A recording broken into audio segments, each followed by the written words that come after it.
Okay, so for my journal today, we watched Courage Under Fire, and I chose Nat Serling and Karen Walden to do mine over. So here's my outline. You can see that. And then here's the one for Karen Walden. So I'm going to be reading this while I do my journal. So I chose Nat Serling and Karen Walden as the characters to discuss because they both represent courage in different ways.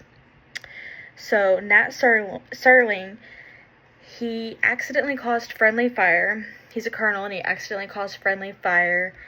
You can see how that completely eats him up inside. He shows a lot of PTSD symptoms. He has flashbacks, can't sleep. He's constantly replaying what happened. You see signs of depression because he pulls away from his family. He drinks to cope, which could connect to substance abuse. He's basically punishing himself for the mistake. His memory also kind of seems to be distorted by emotion. It's like his mind can't process what is real and what's guilt. This impacts his marriage and his job because he emotionally shuts down, full of self-blame.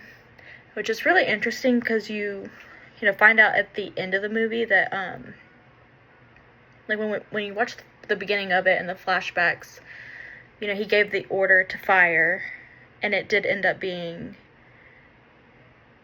a U.S. tank that he fired, but in the end of the movie, you find out he said on the radio, to every U.S. tank to turn their lights on.